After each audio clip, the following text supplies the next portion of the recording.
नमस्कार। आज हम बात करेंगे एक बहुत ही जरूरी संसदीय प्रक्रिया के बारे में जो भारतीय शासन को समझने के लिए काफी अहम है, और वो है निंदा प्रस्ताव। अच्छा, कभी सोचा है कि जब सरकार की किसी खास पॉलिसी या एक्शन का जोरदार विरोध होता है तो संसद क्या करती है? मतलब सरकार को गिराए बना वो अपनी नाराजगी कैसे जाहिर कर सकती है? तो इसी सवाल का जवाब है एक बहुत ही पावरफुल टूल में, जिसका नाम है सेंसर मोशन, यानी निंदा प्रस्ताव। अब ये है क्या? देखिए, ये लोकसभा में लाया जाने वाला एक प्रस्ताव है। इसका सीधा सीधा मकसद होता है सरकार की किसी खास नीति या काम की कड़ी निंदा करना। तो चलिए, इस पूरे टॉपिक को अच्छी तरह से समझने के लिए हम इसे 5 हिस्सों में देखेंगे। सबसे पहले, निंदा प्रस्ताव आखिर है क्या? फिर जानेंगे कि इसे लाने के आधार क्या होते हैं।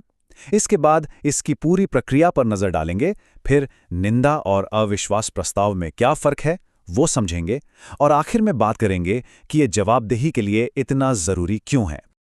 चलिए, तो सबसे पहले बात करते हैं उन वजहों की जिनके चलते निंदा प्रस्ताव लाया जा सकता है।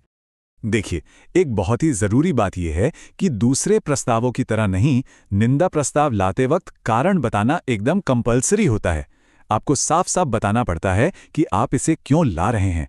वजह कुछ भी हो सकती है, जैसे सरकार किसी पॉलिसी को लागू करने में फेल हो गई हो, या किसी एक मंत्री के काम से असहमति हो, या फिर पूरी की पूरी मंत्रिपरिषद के खिलाफ भी इसे लाया जा सकता है। अच्छा, तो ये तो हो गए कारण। पर सवाल ये है कि ये प्रस्ताव संसद में आगे कैसे बढ़ता है?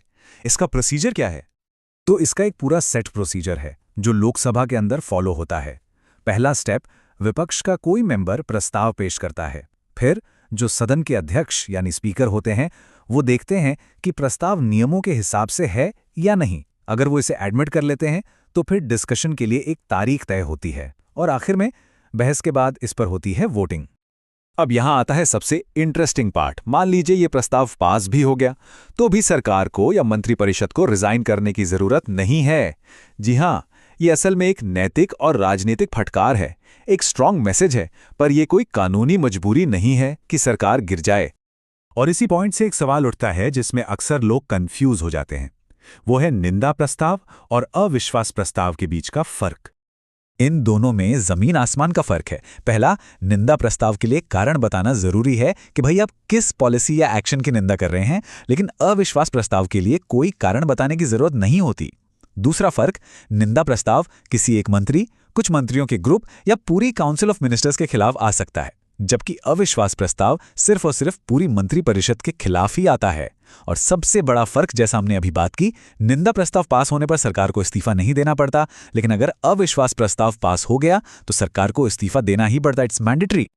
अगर इसे और आसान भाषा में समझना हो तो कुछ इस तरह से सोच सकते हैं कि निंदा प्रस्ताव एक तरह की फॉर्मल वार्निंग है, जबकि अविश्वास प्रस्ताव सीधा सीधा टर्मिनेशन नोटिस है। तो अब सवाल यह है कि ये सब इतना जरूरी क्यों है? आखिर ये निंदा प्रस्ताव क्यों मायने रखता है? चलिए, अपने आखिरी सेक्शन में इसी पर बात करते हैं। देखिए, निंदा प्रस्ताव की सबसे बड़ी अहमियत है हमारी लोकतांत्रिक व्यवस्था में। ये विपक्ष के हाथ में एक ऐसा जबरदस्त टूल है जिससे वो सरकार को जवाबदेह ठहरा सकती है। ये रोजमर्रा के कामकाज पर नजर रखने और उसकी जांच पड़ताल करने का एक जरिया है।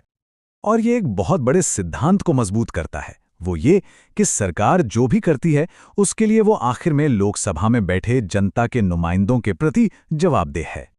लेकिन आज के जमाने में जहां मीडिया साइकिल्स इतनी तेज हैं, पब्लिक ओपिनियन पोल्स का इतना जोर है, क्या ये औपचारिक संसदीय निंदा आज भी सरकार की शक्ति पर एक मजबूत लगाम लगा पाती है? ये एक बड़ा सवाल है जिसके बारे में सोचा जाना चाहिए।